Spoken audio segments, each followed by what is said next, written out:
তোমার একটা ভুলের কারণেই ওই আসনে উপনির্বাচন দিতে হচ্ছে। আমি বারবার নেতাকর্মীদের বলে দিয়েছি, নেত্রী কিন্তু মাদক সম্পর্কে জিরো টলারেন্স করছে। কিন্তু তুমি তো সেই ফাঁদেই পাড়া দিলে, এখানে আমাদের কিছু করার নাই। আমি ষড়যন্ত্রের শিকার হয়েছিলাম ভাই, আমার কোনো দোষ আছিল না, কিন্তু এটাই আমি কাউকে বুঝাইতে পারি নাই। তবে এলাকায় আমার জনসমর্থন বিন্দু মাত্র কমেনি, বরং আরো বাড়ছে। সেইটা বাড়ি আর কি লাভ, তুমি তো আর মাঠে থেকে দলের মার্কা নিয়ে ভোট করতে পারবা না। এখন যে তিনজনের লিস্ট পাওয়া গেছে, বিবেচনা করে দেখবো কাকে দেওয়া যায়। আমার কাছে মনে হয় ওই আসনে নিঃসন্দেহে আমাদের মার্কায় জয়ী হবে, সেটা আপনি যে কাউকে দেন না কেন। কারণ ওই এলাকায় যতগুলো ভোট আছে তার 1/3 আমার। আচ্ছা, তোমার মতামতটা কি সেটা বলো তো।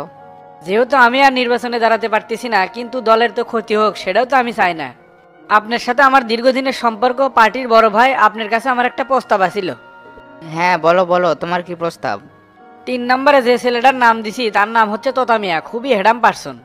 জনসমর্থনও মাশাল্লাহ ভালো, এলাকার আনাচে কানাচে তার নামগন্ধ ছড়িয়ে আছে। বলতে পারেন দলের একনিষ্ঠ কর্মী, ত্যাগী নেতা। আমি মনে করি পার্টির মার্কাটা তাক দিলে ভালো হলেনি, তাই পাওয়ার যোগ্য। ওই তিনজন সম্পর্কে সবকিছু জানা আছে আমার, এনএসআই সব তথ্য দিছে আমাকে। পার্টির মার্কা তো যাকে তাকে দেওয়া যাবে না, এখানে অনেক বোঝাশোনার ব্যাপার আছে। আচ্ছা, তো তাকে যদি মার্কা দেই তাহলে পার্টির কি উপকার হবে, একটু ব্যাখ্যা করো তো। পার্টির জন্য মোটা অঙ্কের ডোনেশন দিতে পারবি, যদি আপনারা তার দিকে একটু সুদৃষ্টি দিতেন। মার্কা আপনি যা কি দেন না কেন তাই বিজয় হবি, মাঝখান থেকে আপনার পকেটে যদি ভালো একটা অ্যামাউন্ট যায় তাতে ক্ষতি কি? তোমার কথায় যুক্তি আছে, কিন্তু টাকাতে কোনো মার্কা বিক্রি হবে না, এটা মনে রাখবা। আমরা চাই সৎ ও যোগ্য একজন ব্যক্তিকে, যাকে দিলে আসনটা দুর্নীতিমুক্ত থাকবে। তো তা মার্কা পাওয়ার একজন যোগ্য ব্যক্তি, তাক মার্কাটা দেন, জয় কিন্তু সুনিশ্চিত। চেংরা হিসাবে সলিড, এলাকায় তার অনেক নাম ডাক আছে। অনেকে আছে কাটিলারানোর জন্য উল্টাপাল্টা কথা বলতে পারে, কিন্তু আমি কিন্তু আপনার কাছের লোক, এই জন্য মিথ্যা কথা বলবো না। সবই ঠিক আছে হাবিব, কিন্তু আমি তো মার্কা একা দিতে পারবো না, প্রেসিডেন্টের সাথে একটু কথা বলতে হবে। তবে তুমি যখন এতই রিকোয়েস্ট করতেছো, আমি বিষয়টা বিবেচনা করে দেখব। তবে একটা কথা মনে রাখবা, নমিনেশন কখনোই টাকা দিয়ে বিক্রি হবে না। আমরা চাই জনসেবা করতে, পকেট গরম করা আমাদের উদ্দেশ্য না। ঠিক আছে ভাই, আপনি একটু সুদৃষ্টি দেন আমাদের উপরে, এটাই আমার অনুরোধ। আচ্ছা আচ্ছা, দেখবো না বিষয়টা, এখন তুমি যাও, পরে কথা হবে। ঠিক আছে, গেলাম তাহলে, আসসালামু আলাইকুম। ওয়ালাইকুম আসসালাম। ভাই কি অবস্থা? মনে তো হচ্ছে পজিটিভ, তোর কপাল মনে হয় খুলে গেছে রে। কি আছে ভাই, এলা ঝাড়া কাছেন ভাই, শোনার জন্য মনটা ব্যাকুল হয়ে আছে। আগে গাড়ির মধ্যে ওঠ, তারপরে সবকিছু খুলে করছি।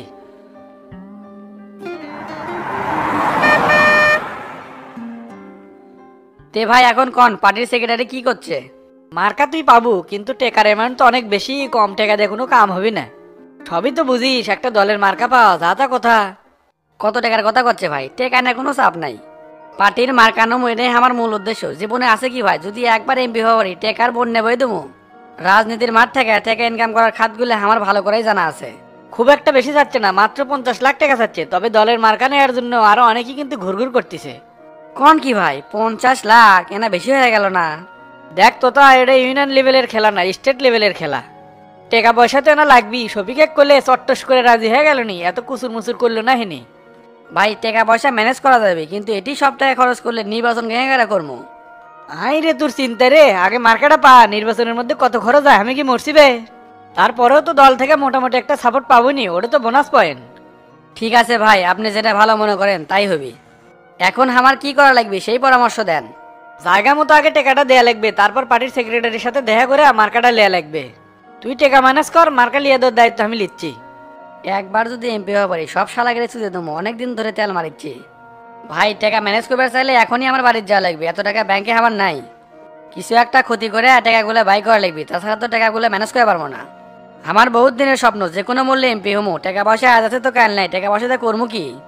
তুই তাহলে এখনই এর থেকে চলে যা, তুই ফেরত না আসা পর্যন্ত আমি ঢাকাতে অপেক্ষা করতেছি, তারপর দুদিন একসাথে চলে যাবো নি মার্কালিয়া। ঠিক আছে তাহলে আমি সেটাই করি, টাকাগুলো ম্যানেজ করে একবারে চলে আসি। যাক, মার্কালিয়া দিয়ে এর কাছ থেকে বড় একটা দান মারা লাগবি। এনা তাড়াতাড়ি আসিস, আমি কিন্তু ঢাকার তোর জন্য অপেক্ষা করবো। জামু কচুয়াপাড়া জমিটা বিক্রি করবো, টাকা নেবো আর চলে আসবো। এই ড্রাইভার সাহেব, গাড়িটা বামে সাইড করো। আচ্ছা, করতেছি।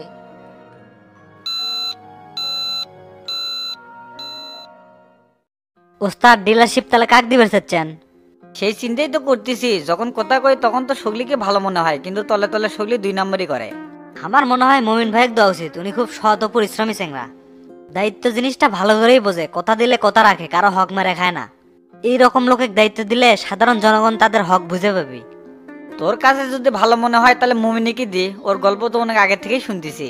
তাহলে মুমিন ভাই কি আপনার সাথে দেখা করবে কমো? না না, দেখা করা লাগবি না, সগলির সাথে একবার কথা কছি, দ্বিতীয়বার দেখা করে আবার কি হবে? যা যা কথা আছে তুই কইলেস। আচ্ছা, বাকি কথা আমি কমনি। আর মানিক ভাই কি ঢাকাত গেছে নাকি? সকালে যে দেখলাম না। পাঠিয়ে দিছি, ব্যবসাপাতির সমস্যা না থাকলে হয় না তো। ডিসেম্বরের প্রথম সপ্তাহে আমি আর তুই ঢাকা যাবো, ব্যবসার কামটা সেরে গুরুর সাথে দেখা করে তারপর চলে আসুনি। আচ্ছা যামনি, কিন্তু আরেকটা বিষয় জানেন, এমপি তো তোতাকলি ঢাকাত গেছে। আর সবাই কানা ঘষা করিচ্ছে তোতাক নাকি পার্টির মার্কা লিয়ে দিবি। ভালোই তো, এমন যোগ্য লোকই দলীয় মার্কা পাওয়া উচিত। ইডেলে মাথা ঘামানোর কিছু নাই, তো তার মতন লোক আমাকে ফেসই ধরে পাবি না। এমপি তো তার শফিকের মধ্যে যে গ্রুপিং শুরু করছে, কয়েকদিন পর ওদের মধ্যে মারামারি হয় নাকি? হতে কতক্ষণ, মার্কা ফেলাস হওয়ার পরে দেখবো কাট কাট সম্পর্ক শুরু হয়ে গেছে। যাই যা পারে করুক, কেউ যদি বেশি টেরিবেরি করে তার কিন্তু খবর আছে। মাথা যদি একবার গরম হয় কাউকে কিন্তু দেখবো না, কুবে একবার পাতাল করে হেল দেবো। আমার মাথায় চুল কম, তাই আমার ধৈর্য কম। ভোটের আগে কারোর সাথে গ্যাঞ্জাম করা যাবে না, তোকে কিন্তু বারবার নিষেধ করছি। পোলাপান যারা আছে সুগলিকে কয়ে দেবো এলাকার পরিবেশ যেন শান্ত রাখে। নির্বাচনের জন্য তো না হেল হয়েছি, তবে কেউ আমাদের সাথে অন্যায়ভাবে লড়ে বেড়াসবি সেটা কিন্তু মেনে নেবো না। সেটা পরে দেখা যাবি, আর পরের কথা আগে কোষ কৃষক। তুই এখন যে মুমিনের সাথে দেখা কর যা। ঠিক আছে ওস্তাদ, গেলাম তাহলে। তোতা ভাই তো কোনো খবর বার্তাই দিল না, একটা ফোন দেই তো।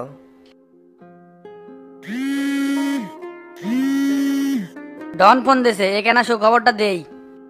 হ্যালো তোতা ভাই। কি রে ডন, কুটি তুই? আমি তো নদীর পাড়ে বসে থেকে ডলাডলি খাচ্ছি আর আপনাকে ফোন দিছে। খবর তো ভালো বে, ডলাডলি খাওয়া বাদ দে, বিজয় আমাকে নিশ্চিত।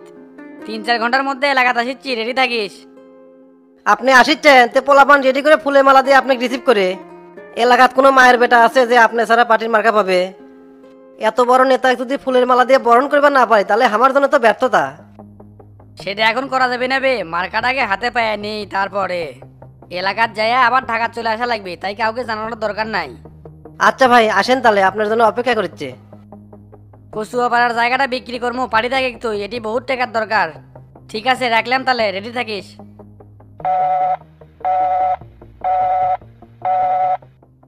আস্তে আস্তে স্বপ্নগুলো পূরণ হবার লাগিচ্ছে। তোতা ভাই যেভাবে করলো বিজয় আমাকে নিশ্চিত। পার্টির মার্কা পালে এলি স্বতন্ত্র প্রার্থী আমার কাছে বেল আছে। ডন আর এই এলাকার থেকে লড়বি না, খুঁটা একটা গারমু জোত মতো বসমু, তারপরে দেখমু কার হাঁটুন্ড বেকা তা কুবে সোজা করবো। জীবনে কম অত্যাচার সহ্য করি নাই, এখন সময় আছে সকলেই সোজা করার। মাথা তো পোয়া পোয়া করে ঘুরিচ্ছে, কিন্তু এটি বসে থাকলে তো হবি না, ফটিয়ে খুঁজে বাইর করাই লাগবে। এ আয়নাল ভাই, তোমার দোকানে গেলাম, দোকানকে আমার দেখলাম বন্ধ, তে যাচ্ছ কুটি? আর কষনে রে, সকাল থেকে পেটের মধ্যে সেই মশরামস্তি শুরু করছে। যাচ্ছি না ডাক্তারের কাছে, বেটাটা কইছিলাম দোকানটা খুলিস, মনে হয় খুলেনি রে। হঠাৎ করেই তোমার পেটের মধ্যে ব্যথা শুরু হলো, মনে হচ্ছে গ্যাসের থেকে হচ্ছে। কোথেকে বেন হলো রে? খারাই বাড়ে খারাই কমে, তা বউ আজকে কোনো কথা শুনলো না, কোনো ডাক্তারের কাছে যাওয়াই লাগবে, সেজন্য যাচ্ছি। তা দোকান বিলে গেছিল কেসব, কিছু লুবো না কোনো কথা আছে? গেছিলাম এনা মিষ্টি কিনবে, তে তোমার দোকান বন্ধ, আর কেনা হলো না। মিষ্টি দিয়ে তুই কি করবো? তোর তার এসএসসি রেজাল্ট দেয়নি, তুই পড়িস ক্লাস নাই না, তাও আবার রেগুলার যাস না। আরে ভাই রেজাল্টের জন্য না, টেরা ভাই নতুন নতুন প্রেম শুরু করছে তো, তাই সবাইকে না মিষ্টি খেলামু। কোষ কিরে প্রেম করিচ্ছা কুটকির মিয়া? মেঘ তো দেখিনি, সেই জন্য ডিটেলস করে পারিচ্ছি না, কিন্তু কথাবার্তা শুনে মনে হলো চিটাগাঙ্গের মেয়ে।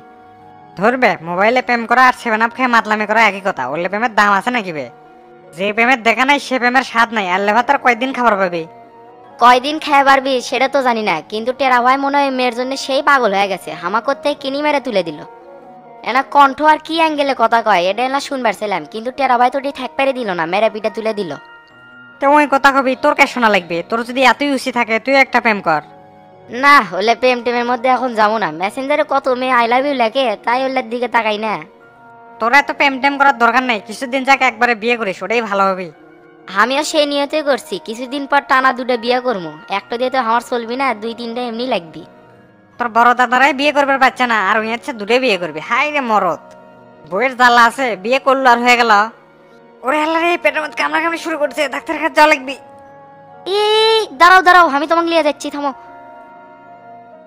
এ ফটিক কুটি গেছিল, 1 ঘন্টা যাবত তো খুঁজেছি, চার দোকান মুদির দোকান কোনো জায়গায় বাদ দেই নাই। গেছিলাম পেনা লাগাবার, তে আপনি আমার খোঁজেন কে? কোনো চা স্টলে বসে থেকে তো আড্ডা দিস নাই। অনেক মানুষের সাথে তো দেখা হচ্ছে, কে কি হচ্ছে খুলাগন তো। গতকাল যে তো গোপন কথা কইলাম, এলি কয়জনে কয় বেড়াছো? খায়া দেওয়া তো কাম নাই, ওরলে আমি মানুষে কয়া বেড়াবো না। কাম করতে করতে আমার জিভে বার আছে, আর আপনি করছেন যে কয়জনে কছো। তুই যে এলি কথা কাউকে কইস নাই, শুনে ভাল লাগলো। তে তোকে বিশ্বাস করে আরো কথা কয় যায়। সন্ধ্যার সময় তোতা ভাই আসবি, 100 ছেলে পেলে ফুলের মালা রেডি করছিলাম তাকে বরণ করার জন্য, কিন্তু তোতা ভাই মানা করলো। তোতা ভাই কি পার্টির মার্কে লিয়ে আসছে নাকি যে অক বরণ করা লাগবে? ওই রকমই পাওয়া পাওয়া ভাব, সবাই জানিয়ে দেবে দেখে বরণ করা হলো না। এই শালা কি কয় রে, এর কথা শুনে তো আমার মাথা মতো ঘুরে যায়। চাষা যে কলো ডনালা সিটিং আছে, এর সব কথা বিশ্বাস করা ঠিক হবি না। এ মনে মনে কি কইস, কোথার ডাইস খারাপ হলে কিন্তু রামদা দিয়ে ঘাড় নেমে দুমু। তোতা ভাই যদি একবার এমপি হয়, আমার সাথে যারা অত্যাচার করছে তাদের একবার পই পই করে হিসাব নেবো। প্রথম হিসাব হবি তোর আর গোল্লার, হামাক মানসিকভাবে হেনস্থা করার জন্য। আজকে কি মাল বেশি খেছে নাকি? কি উল্টা পাল্টা কয়? গোল্লা দেন আপনি পোস্ট মারবার চাচ্ছে, আমি কি আপনি পোস্ট মারবার চাচ্ছি যে হামাক মারবেন? তুই তো অনেক বড় কাম করছু বে, তোর কাছে আমার অনেক গোপন কথা তোলা আছে। যদি এলি ফ্লাশ হয় তোর খবর আছে। তোকে মারমুরে বটগাছ তোলা টাঙ্গে থেকে পাবলিকের মধ্যে মারমু। তোতা ভাই এমপি হওয়ার পর সুলদুরি গ্রামে কোনো মায়ের বেটা আছে যে আমার মুখের উপর কথা কয়? কেউ কথা করলে কেন মেরে তার দাঁত ভেঙে দেবো। হাই রে আপনার বিগের হচ্ছে ভাই, এত উড়েন না, পাকা টাকা কিন্তু ভেঙে যাবে। টিকিটও পাননি, আবার এমপিও হননি, এলে কথা যদি জনগণ আপনার কাছ থেকে শোনে তাহলে আপনাকে ভোট দিবে। এ মুখ সামলে কথা কে না মারলাম কলে ধরে এলে আমরা এমপি হয়ে গেছি, খালি লোক দেখানোর জন্য ভোটটা করা লাগিচ্ছে। ভোটের দিন শার্টের বোতাম খুলমু, ঘ্যাট ঘ্যাটকে সিল মারমু আর চলে আসমু। প্রিজাইডিং অফিসার পুলিশ আমার দিকে তাকাবারই পারবি না, চোখ থাকবে আগুনের মতো লাল। যা মনে করছেন তা না, এটা স্বতন্ত্র পার্টি, কোপা সামসু মায়ের একবার শুতে হেল দিবি। কি চ্যাট কোষ, খেলাই তো হবে স্বতন্ত্র প্রার্থীর সাথে, ওক তো আমরা বাল দেওয়া গুনি না। ভোটের মধ্যে ডনের আসল চেহারা সোলদুবরি গ্রামের মানুষ দেখে পারবি। তোকে আরেকটা সত্য কথা কয়ে দিলাম। এতই রূপ আপনার ভাই, অলরেডি 5টা রূপ চেঞ্জ করছেন। সুন্দর একটা প্রশ্ন করছো, সময়ের অভাবে উত্তরটা দিয়ে পারলাম না। তোতা ভাই আসিছে, তার সাথে দেখা করা লাগবে। যদিও মন খারাপ, তোতা ভাই সংবর্ধনা দিয়ে পারলাম না, তে তুই এলা দোয়া করি তাই তোতা ভাই এমপি হওয়া পারে। তোকে যে কথাগুলো কলাম যদি কেউ জানে তোর জিভা কিন্তু কেটে নিমুক। তখন খালি গ্যা করবো, কিন্তু কথা গায়ে পারবো না। এ ভাই, আমি কি আপনার গোপন কথা শুনবার চাচ্ছি? আপনিই তো গল গল করে কয়ে ফেলালেন। নিজে জোর করে করলো আর আমাকে বিপদে ফেলাচ্ছে। থাক গেলাম, আর জেলি জেলি কলাম, এলে কথাগুলোর মাথার থুস।